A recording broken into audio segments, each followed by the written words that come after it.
ओम नमः शिवाय। हर हर महादेव शंभू। हर हर महादेव। जय माता दी। क्या 27 साल की उम्र के बाद मंगल दोष का प्रभाव जो है वो खत्म हो जाता है? बहुत सारी जगह आपने भी ये सुना होगा कि अब लड़की हमारी 27 साल की हो चुकी है, मंगल दोष जो है अब तो खत्म ही समझो। अब तो किसी के साथ भी शादी कर दो, चाहे मांगलिक हो चाहे नॉन मांगलिक हो, अब कोई प्रभाव नहीं पड़ता। हमने बहुत जगह सुना है कि 27 साल के बाद मंगल दोष जो है ख़त्म हो जाता है।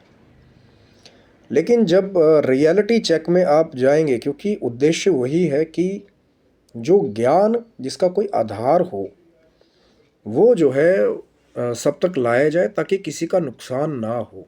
जो योग कुछ पुराने महर्षियों ने बताए हैं, कुछ उन्होंने विचार किया, कुछ तपस्या की, गहन अध्ययन किया, तभी उन्होंने बताया कि चाहे मांगलिक की शादी मांगलिक से, या जैसे हमने पिछली वीडियोस में बात की थी कि मांगलिक जो है योग कोई दोष जो है वो कम है। दो पहलू हैं कि ऊर्जा जो है मांगलिक बच्चों की ज़्यादा होती है, इसलिए मांगलिक बच्चे की शादी जो है वो मांगलिक ही वर के साथ या वधु के साथ की जाती है।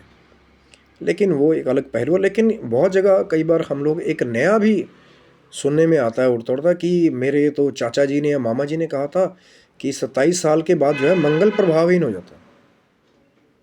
तो उसका एक लॉजिक जो है मिलता जुलता वो ये है कि ये कहा गया है कि बहुत बड़े बूढ़े एक बहुत पुराना सा उसमें एक प्रिंसिपल लगाते हैं कि अब जवान था, अब जब 27 के ऊपर हो गया तो मैच्योर हो गया।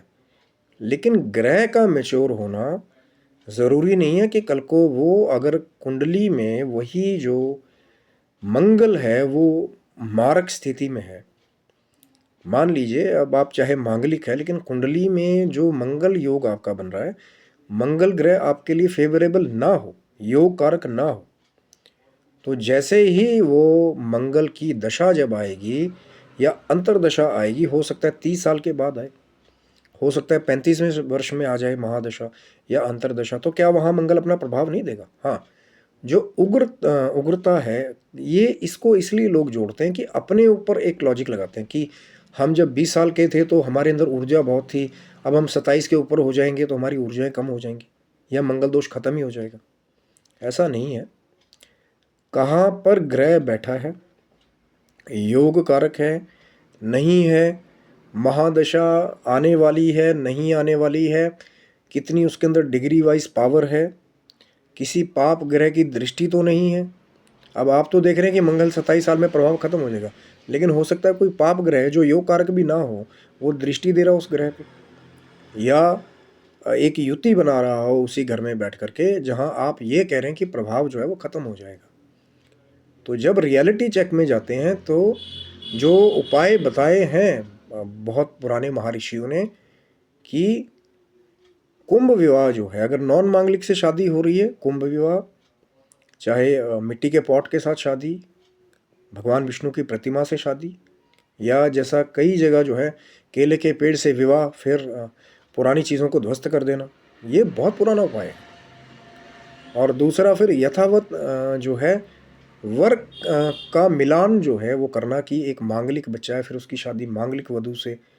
पर ग्रह की डिग्रीज कितनी है? अब हो सकता है कि अगर मंगल वहाँ 0 डिग्री हो, किसी बच्चे का पावर ही नहीं है, वहाँ एक अलग स्थिति होगी।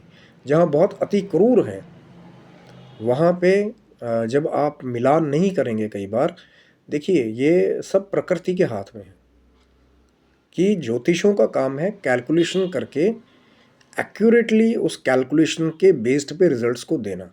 जो अगर सही डिटेल्स मिल जाएं कि डेट भी सही है, टाइम भी सही, कई जगह तो ये भी देखा है कि लड़कियों की कुंडलियों से माँ बाप ही जो है मंगल को गायब करने का काम भी जो है कई जगह सुनने में आता है कि टाइम को थोड़ा पीछे ले जाओ, वो टाइम बता दो जहाँ पे मंगल ही गायब हो जाए कुंडली से।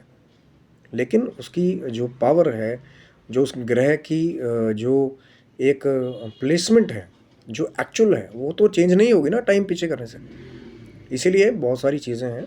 ये 27 के बाद वाला जो मंगल दोष ख़त्म हो जाता है, ये जो चीज़ें हैं बहुत पुरानी, कुछ ऐसी बातें हैं जो लोकाचार के हिसाब से बड़े बड़े लोगों ने फैला रखे हैं। पंडित जी के ये वाले टोटके, पंडित जी के वो वाले टोटके, ये वाली किताब वो वाली किताब। अगर स्टडी करनी है तो बृहत जात का होरा शास्त्र, पराशर जी का जो बहुत सुंदर कृति है, अगर महर्षियों ने कुछ योग बताए हैं, बहुत उस पर गहन अध्ययन करके, स्टडी करके, फिर उन्होंने हर जगह उपाय भी बताया। मैंने उपाय आपको पहले बता दिए।